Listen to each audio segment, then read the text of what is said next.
Galip çekirdi orada. Yok burada değil. Ama şeyde orada.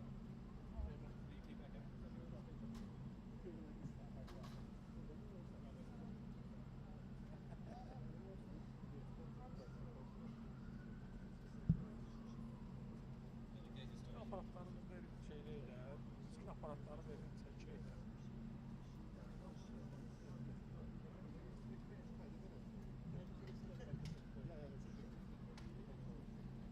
Okay.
Ama şey yok.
President Trump, sir, how confident are you there can be lasting peace between Armenia and Azerbaijan?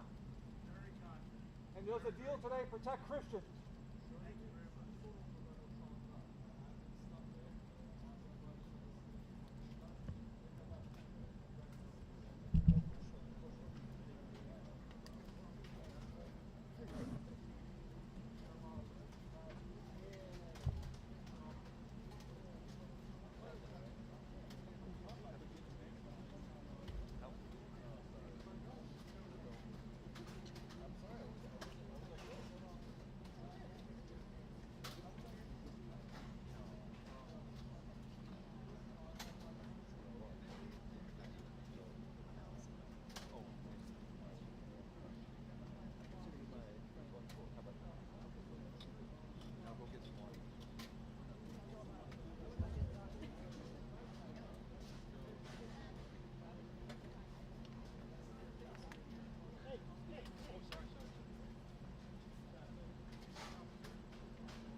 Necat yaxşısan da.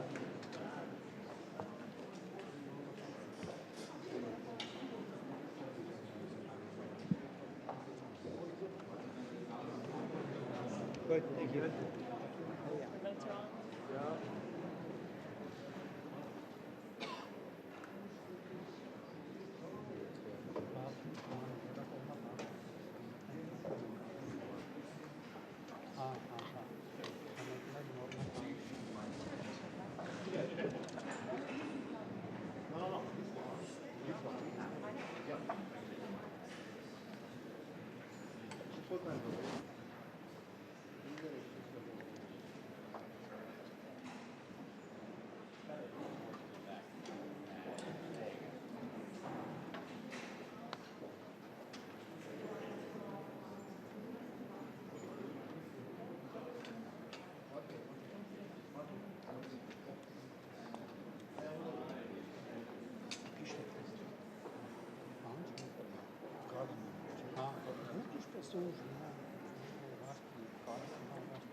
Česka.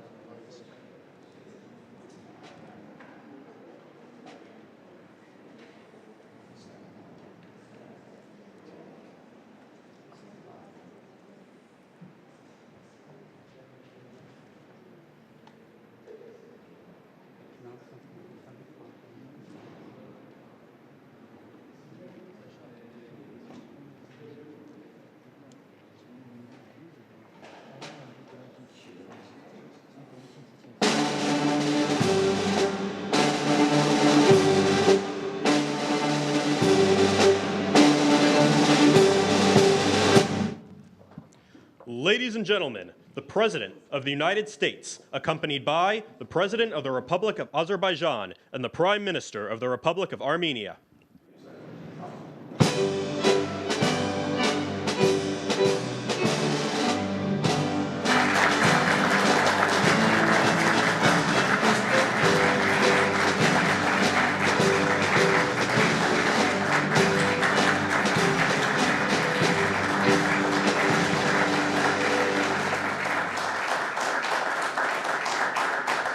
Thank you very much. Thank you very much. It's a great honor. Thank you.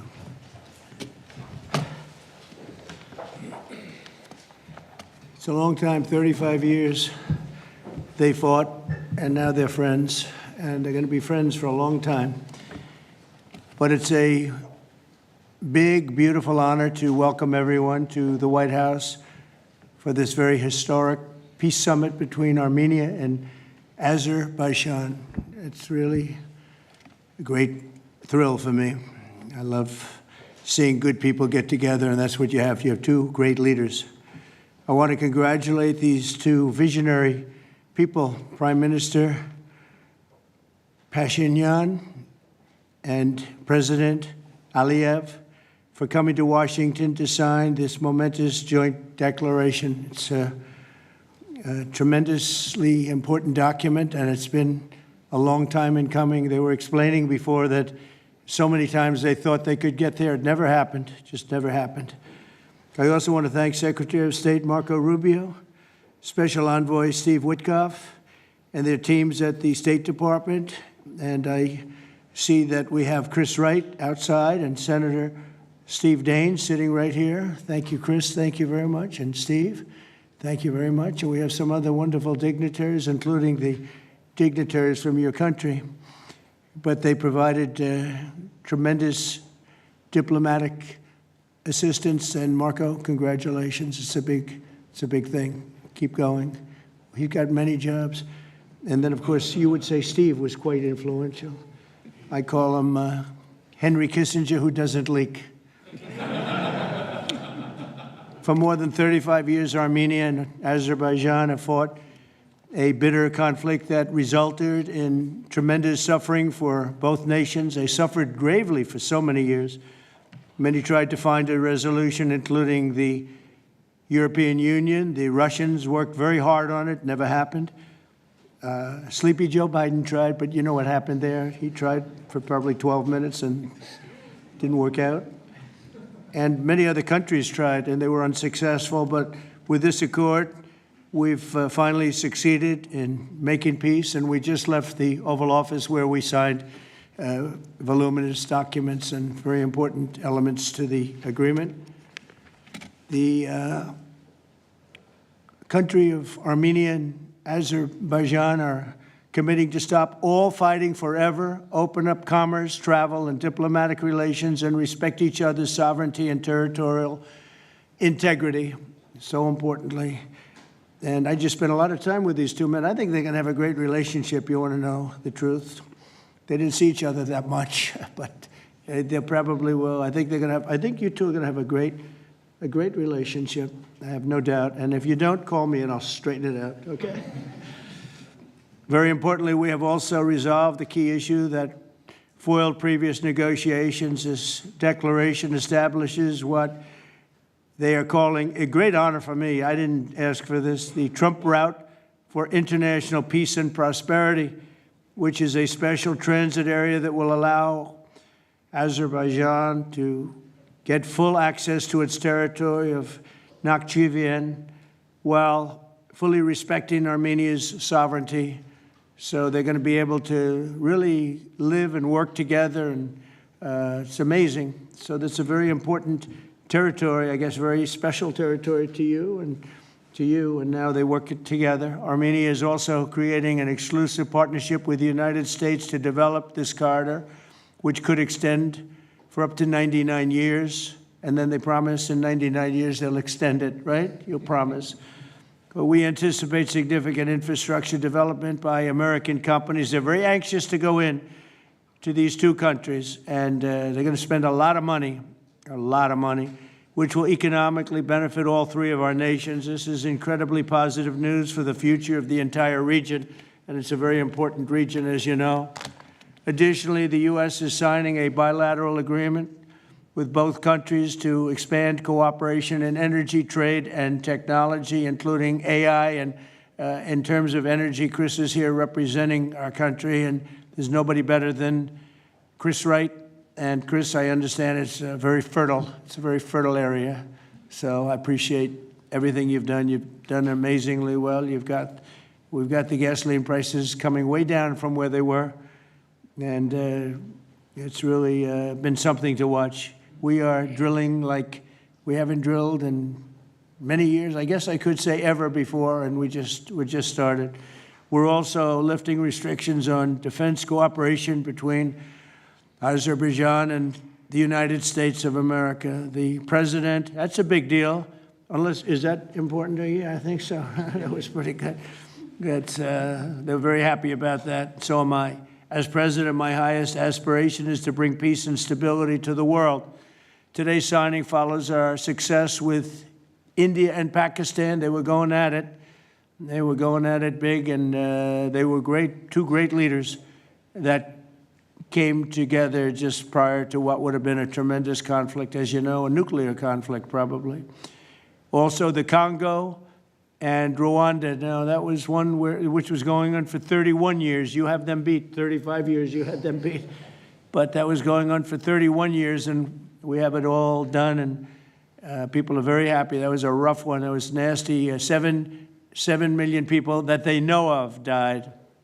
Also, just recently, Thailand and Cambodia, that was one that was just starting, that 2,000 people were dead on the border, but it was just starting. And I was talking to one of the two nations on trade, and I said, I'm not going to sign a trade deal if you guys are going to fight, and I got the other one. And again, great leadership, Thailand and Cambodia, and before it got started beyond that first couple of days, we stopped the war. And they've had wars periodically, very much as you two have had long-term wars, and we got it stopped. And the two, again, I find in all cases, they're great leaders. If they didn't agree, I would say they're lousy leaders, to be honest with you, but they did agree. And so Thailand and Cambodia, Serbia and Kosovo, we got something stopped that was ready to start. We didn't like that one. We didn't like it at all, and we saved a lot of lives. And numerous others. In addition, as you know, we took out the nuclear capability of Iran.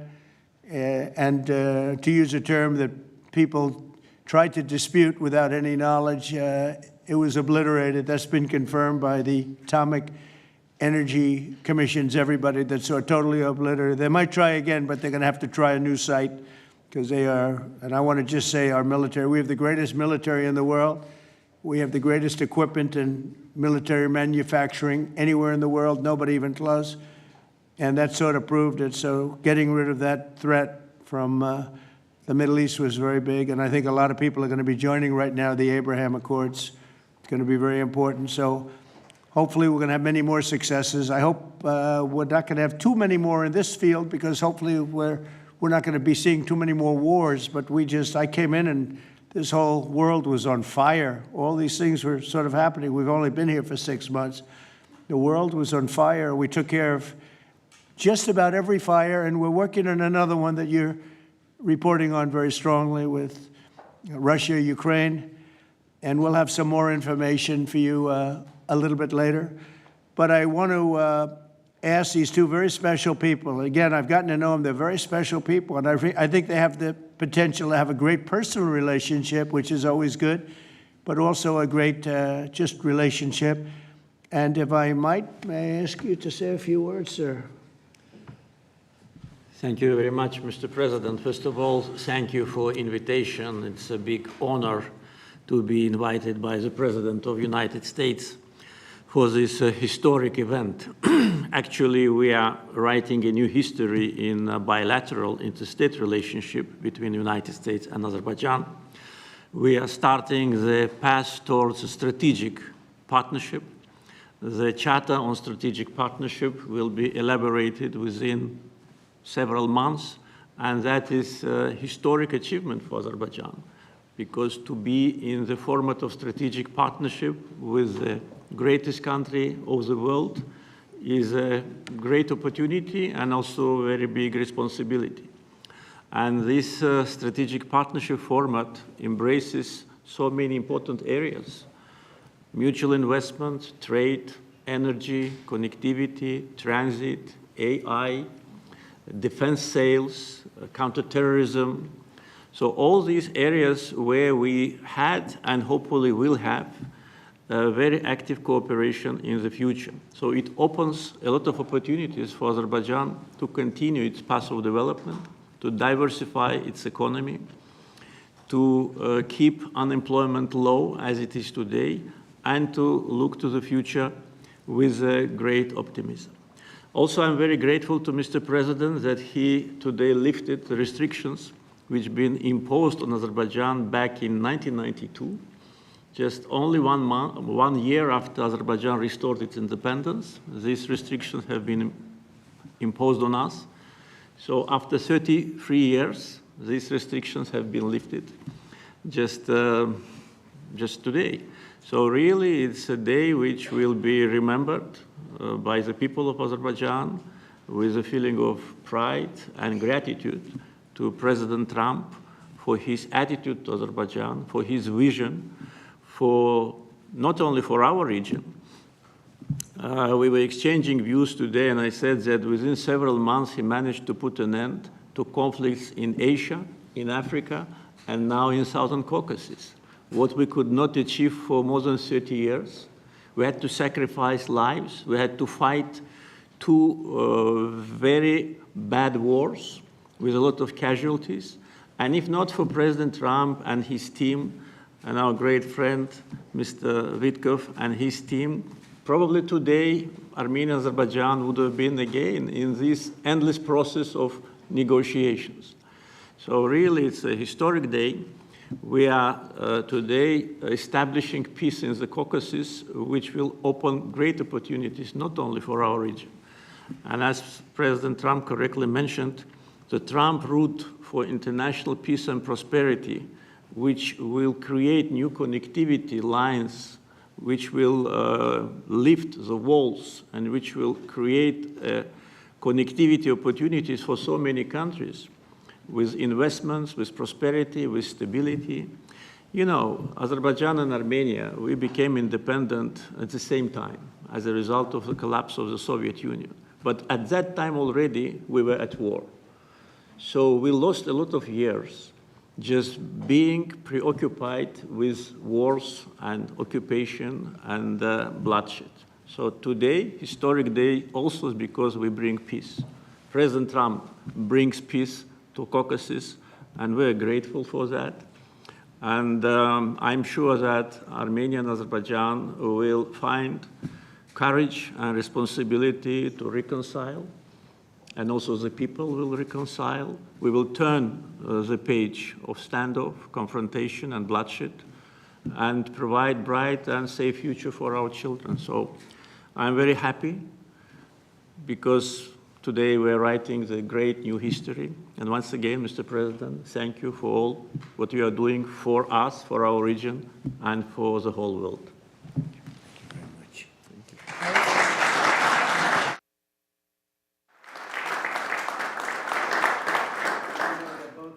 Great leaders. How long have you been in the leadership position? 22 years. 22 years. Yeah. That's pretty good. That means he's tough and smart. And it's an amazing part of the world. Congratulations. Thank What you. a great honor to be involved. Thank you very much. Please. Thank you, Mr. President, ladies and gentlemen. Today we have reached a significant milestone in Armenia-Azerbaijani relations. We're laying a foundation to write a better story than the one we had in the past.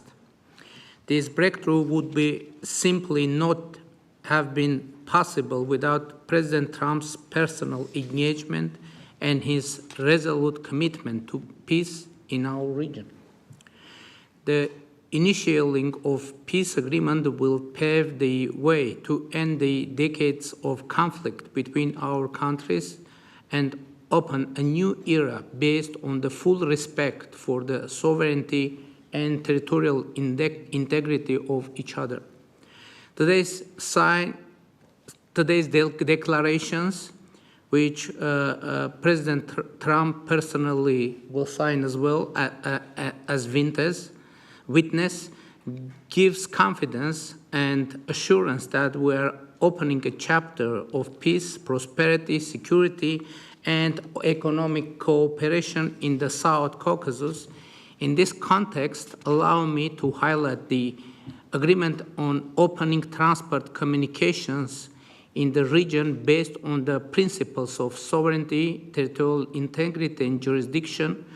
I'm particularly thrilled that together with the US, Armenia will work to bring to life the TRIP, Trump Road for Peace and Prosperity, a connectivity project that will unlock the entire region. TRIP will unlock strategic economic opportunities that will create long-term benefits. It will promote infrastructure investment, enhance regional connectivity, and strengthen U.S. leadership as a champion of conflict resolution. I want to thank President Trump and his team for brokering this game-changing outcome between Armenia and Azerbaijan. This is a great deal we've achieved today. This is a success for our countries and for our region, and a success for the world, because a more peaceful region means a safer world. This is peace through strength in a neutral. Mr. President, today's great achievement is yet another testimony to your global leadership and your legacy as a statesman and a peacemaker on the world stage. Bringing peace required vision, political courage, and determination. But what is most important is that it requires faith in the cause. As it is said in the Holy Bible, blessed are the peacemakers, for they will be called children of God. May God enlighten this way. Thank you, and my congratulations to all of us, President Aliyev, to you, to all of us, colleagues from Azerbaijan, Armenia, United States, and all the people of our region, all the people of our countries, and my congratulations to the world, because, as I said, it will definitely make the world a better place. Thank you.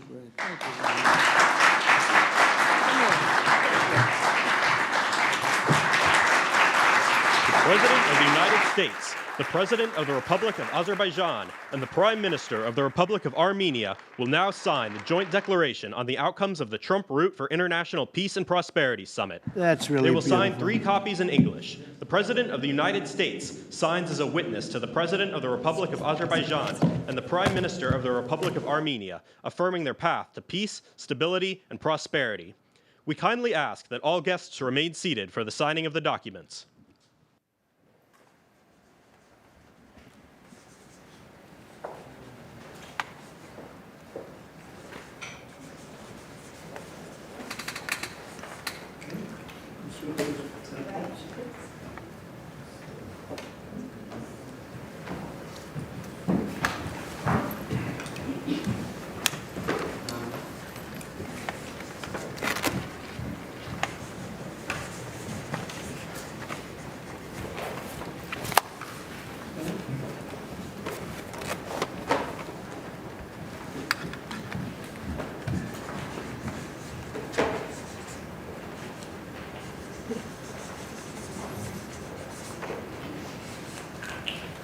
That is so great, and we'll hold up, how about holding up that document, all right?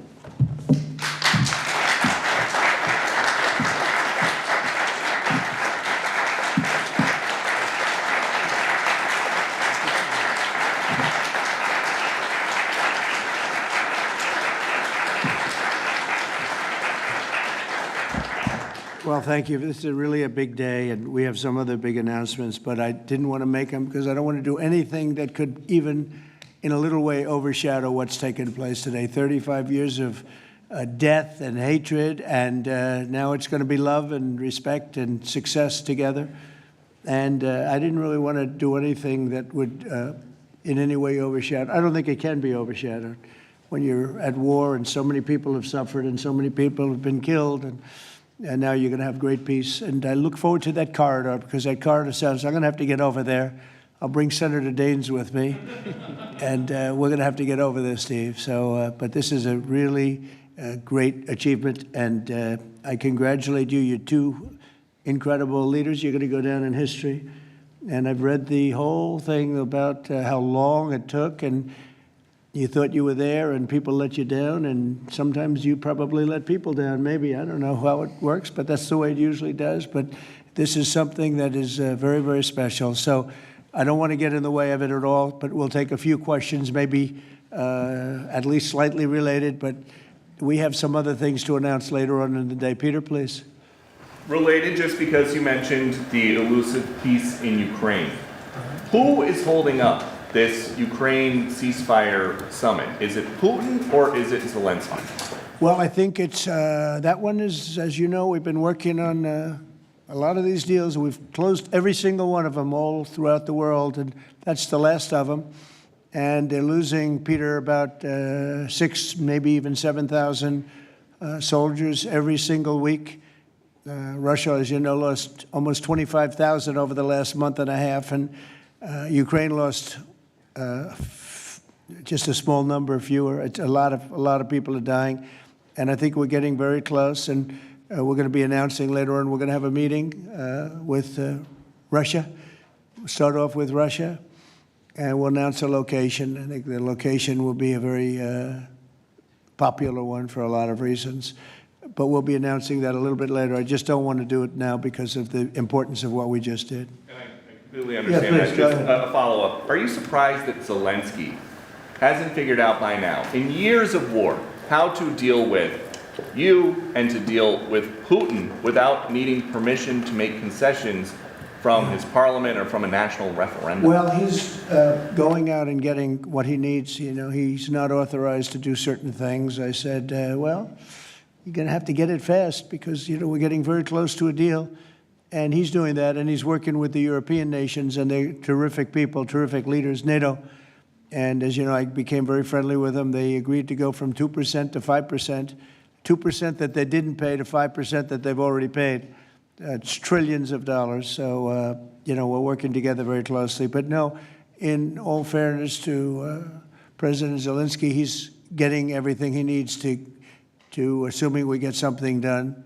But I'll be meeting very shortly with President Putin. It would have been sooner, but I guess there's security arrangements that unfortunately people have to make. Otherwise, I'd do it much quicker. He would too. He'd like to meet as soon as possible. I agree with it. But we'll be announcing that very shortly, okay? And location. Yeah, please. Mr. President, with this meeting with Putin, is this Russia's last chance to achieve peace? And do you expect Ukraine to make any type of territorial concession? Yeah, I don't like using the term last chance. Look, it's, you know, look, this is two very, very smart people. They've been going at it and their predecessors also very smart. They've been going at it for 35 years. It's tough. And, you know, when those guns start going off, it's awfully tough to get them to stop. It really does. It's a war that should have never happened. It would have never happened if I were president. There was no reason for it. So many people are killed, so much cultural destruction. You look at those magnificent towers, the most beautiful in the world. You know, the spires were considered the most beautiful in the world. They're all in a million pieces, laying on the ground, all obliterated, knocked into a million pieces. So sad. But millions of people have died, and very, very much set in their ways. A lot of people were set in their ways, but I think we're getting close. I mean, this was not my war. This was Biden's war. But the European Union has been great. As you know, they're purchasing equipment from us. They have a lot of money, and they're spending a lot of money on buying equipment. We're not spending money, but we are supplying them equipment. They're paying for it. And I think, you know, that a lot of things happened recently that would make this go forward. I'm not going to mention anything having to do with India, but maybe that had an impact. But what really had an impact was NATO has stepped up in terms of their spending on buying military equipment. You know, we're in for probably through Biden and his people, $350 billion. $350 billion. When they hear these numbers, you're saying that's a lot of money. $350 billion the United States has spent on that. It should have spent nothing because it should have never happened. It would have never happened. And Europe is in for over $100 billion, which is, it should be the opposite if we were in for anything, but it should be the opposite. And I will say that Europe wants to see peace. The European leaders want to see peace. President Putin, I believe, wants to see peace, and Zelensky wants to see peace. Now, President Zelensky has to get all of his everything he needs because he's going to have to get ready to sign something, and I think he is working hard to get that done. Will Zelensky have to give up territory, Mr. President? Well, you're looking at territory that's been fought over for 3.5 years with, you know, a lot of Russians have died, a lot of Ukrainians have died. So we're looking at that, but we're actually looking to get some back and some swapping. It's complicated. It's actually nothing easy. It's very complicated, but we're going to get some back. We're going to get some switched. There'll be some swapping of territories to the betterment of both. And but we'll be talking about that either later or tomorrow or whatever. Yeah, please. Say it. If I could ask a question of your guests and also of you. Yeah. Of the guests, will the Armenians from Nagorno-Karabakh be allowed to return? And also, do you have any thoughts on the talk about President Trump winning the Nobel Peace Prize? And for President Trump, you're working on resolving 2 other major conflicts. In Gaza, you've spoke of resettling the Gazans. The country of Somaliland has expressed potential interest if you were to diplomatically recognize their independence. Are you inclined to do so? And also, did President Putin present an award to Mr. Witkoff during their recent visit? He likes Mr. Witkoff, I can tell you that. That's true. Please, go ahead. I think President Trump deserved to have a Nobel Peace Prize, and we will defend that, and we will promote for that, and that's obvious. So, and today's event, I think, is a very bright expression of that, and hopefully you will invite us to Front row, you'll be front row. yeah. Thank We you very much. we are in favor. Thank you. Thank you. Can I have a suggestion? Yes. So maybe we agree with Prime Minister Pashinyan to send a joint appeal to Nobel Committee to award President Trump with the Nobel Peace Prize, because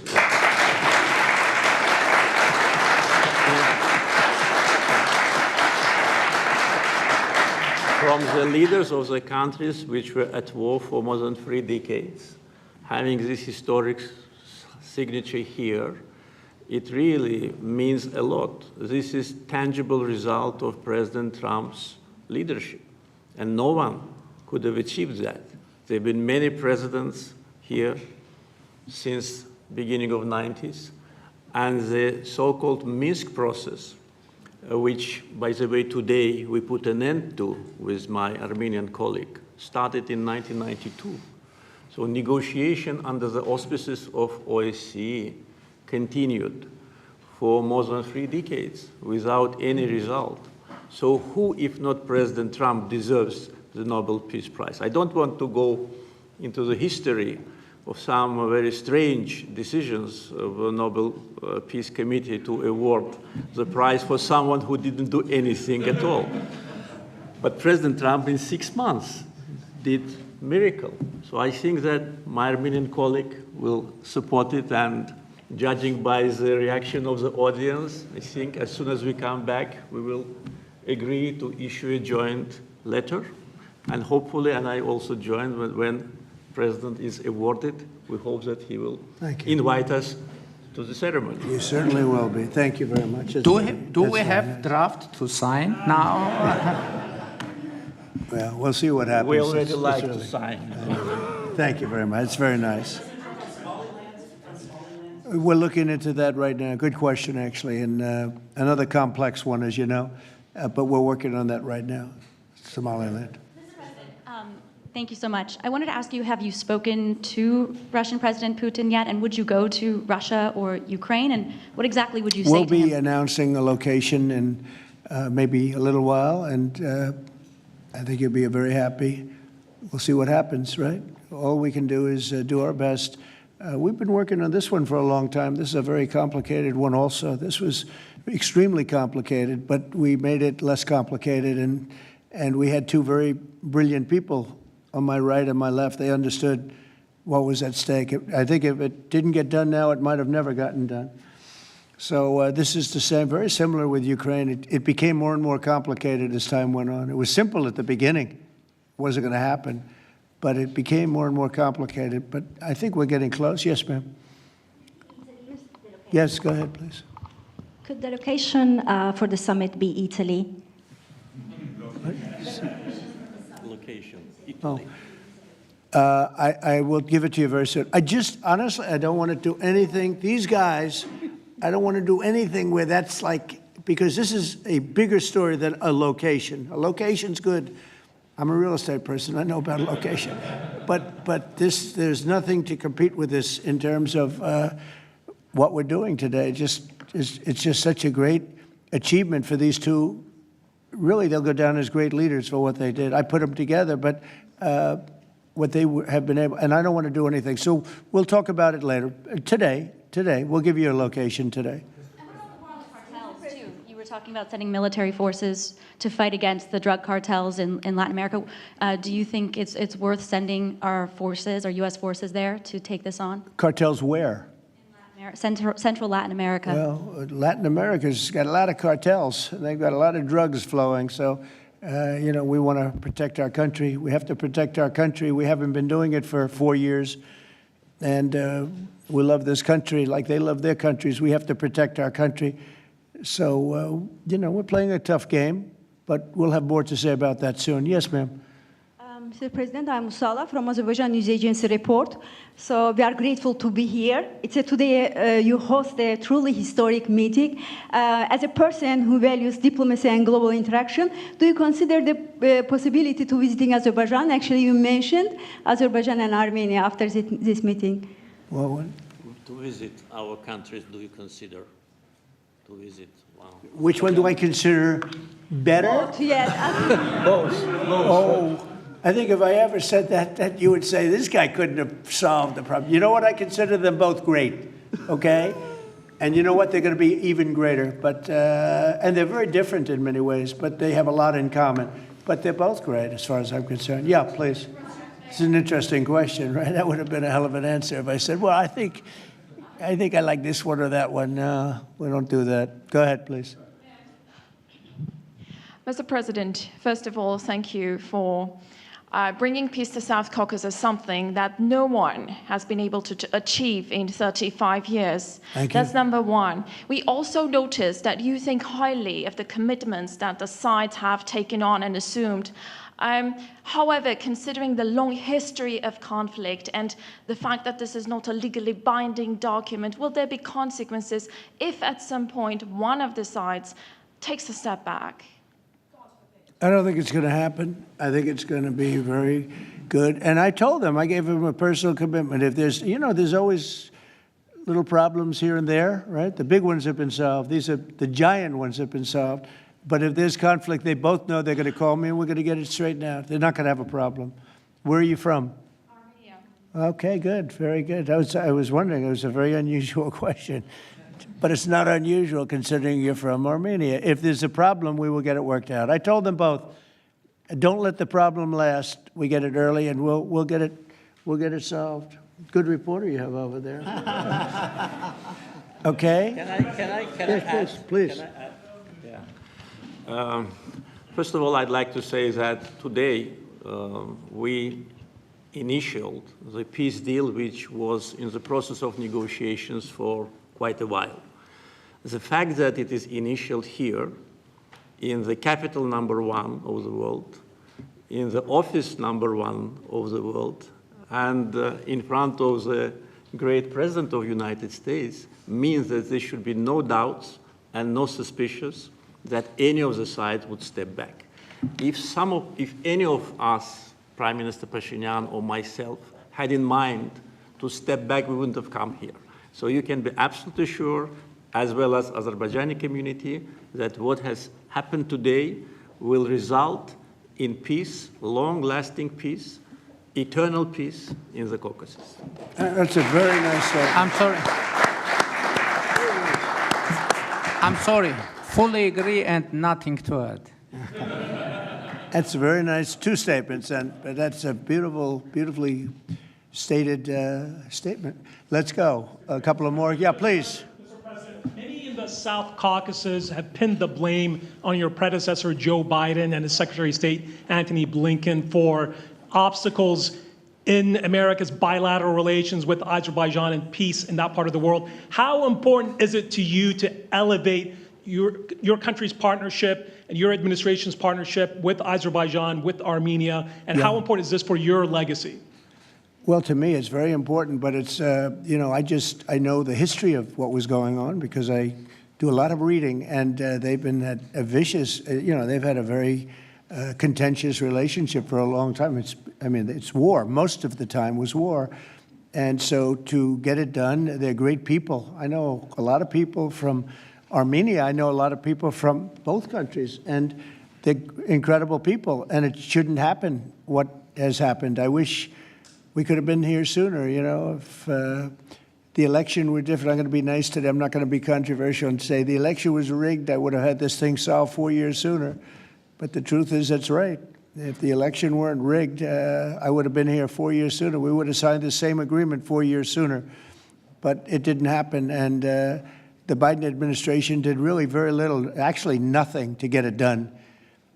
But they did nothing to get really anything done. It was this country was in very serious shape. And I say it over and over again. I met all the leaders of NATO. I went, as you know, to the Middle East. I was with the King of Saudi Arabia, the leaders of great countries, right? Qatar and UAE and others in the Middle East. And everyone essentially said the same thing. We had a dead country 1 year ago. We had a dead country. Our country was dying. And now we have the hottest country anywhere in the world. It's not even close. We have the hottest country in the world. And it's an honor to use that, if you call it power or respect or whatever it is, to settle wars like we have right here to my left and my right. And these two guys are very smart. I got to know them, and they're very smart. They're not going to. I don't think they're going to ever have to bother with me. They may call me just to bug me a little bit. Let me put them to a test, and they'll call because they like to call me. But they're not going to have any problem. We have a very comprehensive agreement. It's a peace agreement. And this isn't ceasefire. This isn't we'll hold off. This is a peace agreement. And they're going to end up doing a lot of business with each other. They're going to do a lot of business with the United States. And I'm going to always remember, at least during the time that I'm here, I'm going to remember how smart they were, how good they were. And when it comes to trade and other things, we're going to always go 100% out. We'll go out of our way to make sure it comes out good for them. They did an amazingly good thing and a very brave thing. It's a very complicated part of the world they come from, very tough part of the world. It's a tough, but smart part of the world, smart, tough people, and great wealth, great energy wealth. I was talking to Chris, and you were saying in terms of wealth, it's enormous wealth. But wealth doesn't often solve problems. It takes other things. But they're amazing, two amazing leaders, and it's an honor to be associated with them. How about we'll do one more, please? Thank you, Mr. President. Your gut instincts have always done well in terms of business and in terms of politics. What does your gut tell you as it relates to the possibility of an event like this in the next few weeks, the next few months, in which you have President Putin on one side and President Zelensky on your other side? I think my instinct really tells me that we have a shot at it, okay? And you'll find that out later on, and maybe even today, but we have a shot at it. Look, it's got to be solved. We're not losing people. A lot of people say, why are you bothering? We're not losing people. We were spending hundreds of billions of dollars. Now we're spending nothing. We're spending no money. I guess we're making money because, we're great. We have the best military equipment in the world. We're selling it to NATO. But you're losing thousands of people a week, Russians and Ukrainians mostly soldiers, but, missiles are lobbed into cities and towns, Kiev, lots of places. You've been reading the same stories that I've been reading. And we got to get it solved. The Norwegian Nobel Committee will make their announcement as it relates to this year's Nobel Peace Prize on October the 10th, Friday, October the 10th. Is that date circled on your calendar, Mr. President? I can't say. I mean, a lot of people say, no matter what I did, because, I'm of a certain persuasion, no matter what I do, they won't give it. And I'm not politicking for it. I have a lot of people that are. I know. I mean, I read the same things as you do. But it would be a great honor, certainly. But I would never politic. I'm not doing it for that. I'm doing it because of, I really, number one, I want to save lives. That's why I'm involved so much with Ukraine and Russia. It's saving lives of Russians and Ukrainians. It's not American lives. Now, I would say this, that war could have escalated in something much better. That could have been a world war. I think if we didn't come, Ukraine-Russia would have ended up being a world war. And I stopped that. That stopped. Now, the only question is, when is it going to be settled? And it could be very soon. but when is it going to be? But that would have been a world war. If I didn't come along with a very talented group of people sitting largely right here, but there are others not in the room that are very talented, I think Russia, Ukraine would have had a very, very high degree, I think even probably would have ended up being in a world war. I don't think people talk about that now because they don't see it anymore, but we've brought it down a long way. But that was getting to a point. When I first came in, I said, wow, this thing is really bad. And it could have escalated to a level that you people would have been very unhappy with. Yeah. Your predecessor, Mr. President, President Ronald Reagan, had a phrase as it relates to dealing with the then Soviet Union and also Mikhail Gorbachev. The phrase was trust but verify. Do you subscribe to that same view as it relates to Mr. Putin and Russia? Well, I do, relating to everybody. I mean, not just President Putin, but also people and leaders that I deal with. Look, I'm dealing with trade. And some of the worst deals we made, some of the worst trade deals we have, I talk about friend and foe, right? Friend and foe, two interesting words. Some of our worst trade deals were not with the foe, they were with the friends. Our friends were just killing us on trade. Not anymore. Not anymore. We're taking in trillions of dollars, and we're respected. And we're settling, through trade, even a little bit here, less here than on some, but through trade, I got things settled.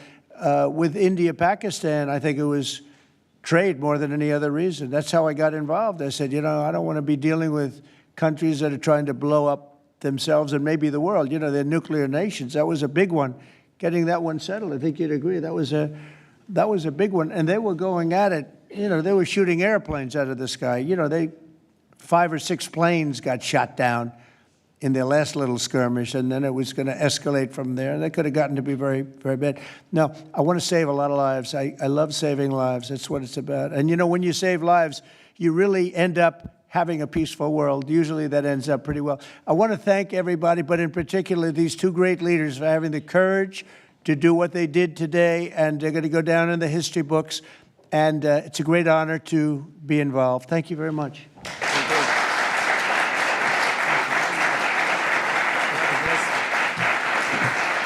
Thank you.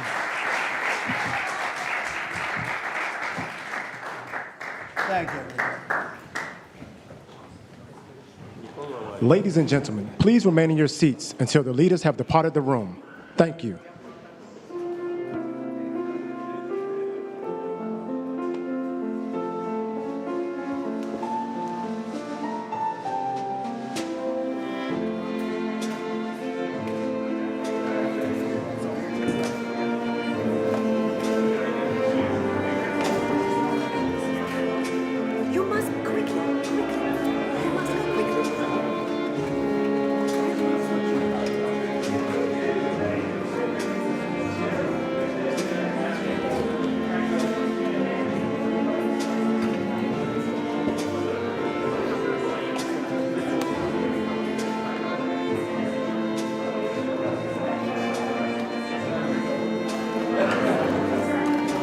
Pardon?